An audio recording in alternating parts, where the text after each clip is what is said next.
Sejarah bulu tangkis di dunia itu mulanya muncul di Mesir sekitar 2000 tahun yang lalu. Namun, ada beberapa sumber yang menyebut olahraga ini sejatinya berkembang juga di Cina dan India. Di Cina, permainan jianzi dipercaya menjadi cikal bakal bulu tangkis. Jianzi sendiri merupakan permainan yang menggunakan kok. Namun, berbeda dengan bulu tangkis yang menggunakan raket untuk memukul kok agar tidak jatuh ke tanah, jianzi justru menggunakan kaki untuk menjaga kok agar tidak jatuh. Kendati banyak sumber menyebut asal-usul bulu tangkis dari Mesir, Cina, hingga India, namun sejarah mencatat bulu tangkis yang kini populer berasal dari Inggris. Tepatnya, ada permainan anak-anak Inggris yang disebut sebagai battledores dan shuttlecocks.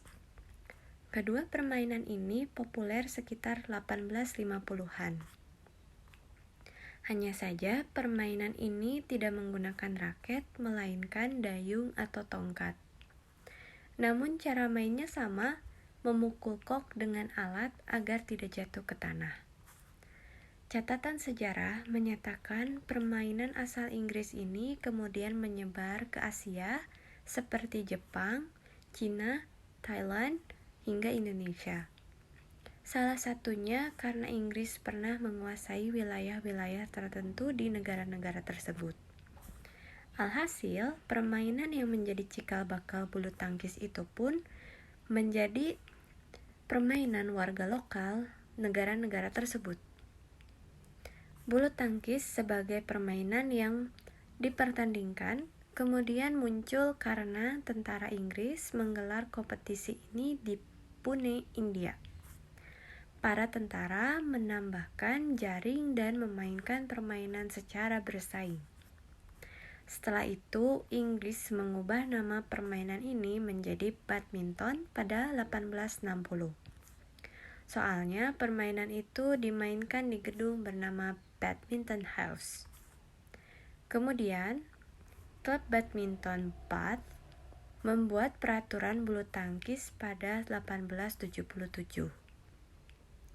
Asosiasi bulu tangkis di Inggris pun dibentuk pada 1893 dan kejuaraan internasional pertama dengan nama All England digelar pada 1899.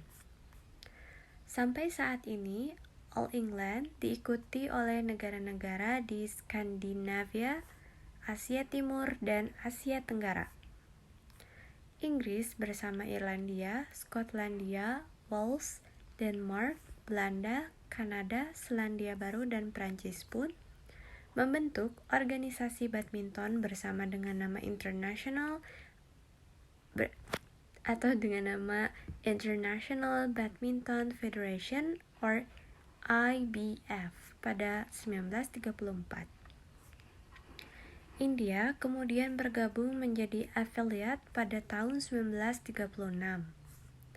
IBF lalu mengganti nama menjadi Badminton World Federation atau BWF pada tahun 2006. Perubahan ini sesuai dengan kesepakatan 206 delegasi yang hadir di Extraordinary General Meeting di Madrid, Spanyol.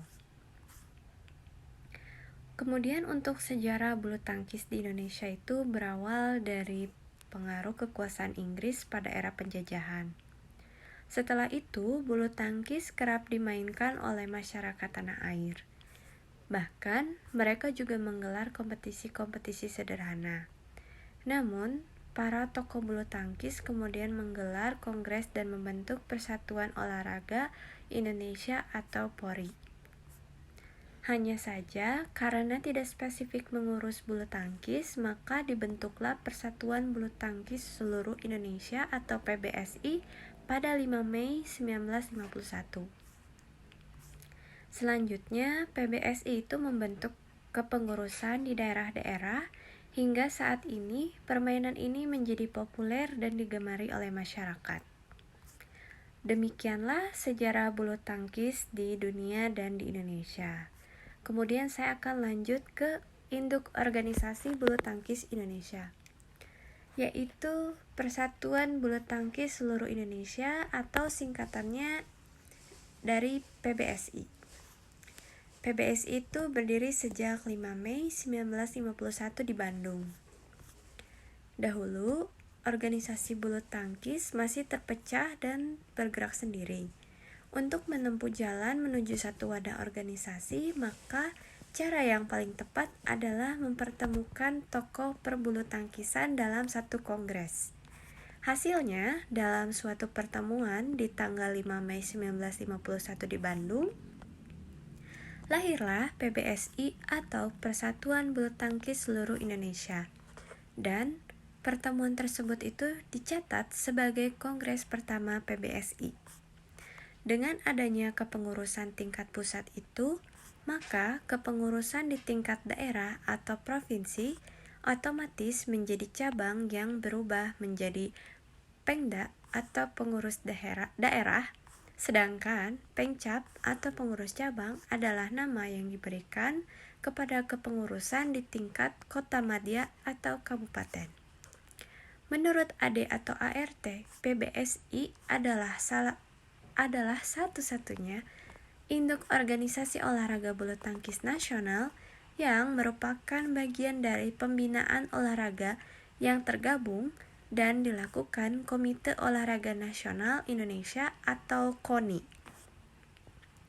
Adapun tugas pokok PBSI adalah mengembangkan dan membina bulu tangkis sebagai olahraga rakyat, meningkatkan prestasi olahraga baik di tingkat daerah, nasional maupun internasional, menyelenggarakan kejuaraan antar perkumpulan dan perorangan secara berencana di tingkat kabupaten, kota, atau provinsi dan nasional maupun internasional. Maka dari itu, organisasi keolahragaan sangat diperlukan dalam pembinaan olahraga secara maksimal dan profesional mulai dari tahap pembibitan atlet sampai tahap pencapaian prestasi tertinggi. Dan untuk induk organisasi bulu tangkis dunia itu adalah Badminton World Federation atau BWF. Federasi Bulu Tangkis Dunia atau BWF diakui oleh Komite Olimpiade Internasional IOC dan Komite Paralimpik Internasional atau IPC sebagai badan pengelola bulu tangkis dunia. Federasi Bulu Tangkis Internasional atau IBF itu sebagaimana pada awalnya disebut didirikan di London pada tahun 1934, tepatnya pada 5 Juli, dengan 9 asosiasi anggota pendiri. BWF adalah federasi dari 197 anggota. Jadi sekian untuk induk organisasi dari Indonesia maupun dari dunia internasional. Assalamualaikum warahmatullahi wabarakatuh. Perkenalkan, nama saya Hartati Miradewi dari kelas 3B Prodi Pendidikan Bahasa Inggris. Di sini saya akan menjelaskan teknik-teknik dasar bermain badminton. Nah, sebelum melakukan olahraga, mari kita melakukan pemanasan untuk meminimalisir terjadinya cedera. Nah, ini adalah salah satu pemanasan yang saya rekam untuk kegiatan saat ini. Bisa diikuti, boleh. Nah, kemudian pertama-tama saya juga akan memberikan pengarahan mengenai cara memegang raket bulu tangkis, yaitu ada dua. Yang pertama adalah forehand, yang kedua adalah backhand. Kita mulai dulu dari backhand. Jadi posisinya itu adalah seperti tangan kita ingin bersalaman dengan lawan bicara. Kemudian lihat posisinya seperti ini, tapi ibu jarinya itu merenggang.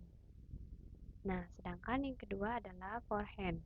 Sama seperti tadi, seperti mau menjabat tangan, tetapi bedanya si jari kita, ibu jari ini tuh dekat gitu ya. Seperti itu. Nah, yang kedua, kita belajar cara menservis. Ini kaki yang maju ke depan tuh yang dominan buat ngebantu kita dalam melakukan servis. Jadi nggak usah dua-duanya maju, salah satu saja. Kita pegang koknya baik-baik. Seperti ini contoh dari servis menggunakan forehand. Nah, itu miring karena ada angin, guys. Nah, kemudian saya contohkan kalau ini pakai backhand. Nah, seperti itu. Nah, ini juga contoh dari teknik mereceive atau menerima kok dari lawan. Bisa yang dari atas ataupun bisa dari bawah, seperti itu. Oke, jangan lupa teman-teman untuk berolahraga karena olahraga itu sangat penting untuk kesehatan kita dan juga sangat diperlukan supaya mental dan jiwa kita selalu sehat. Terima kasih telah menonton. Sampai jumpa.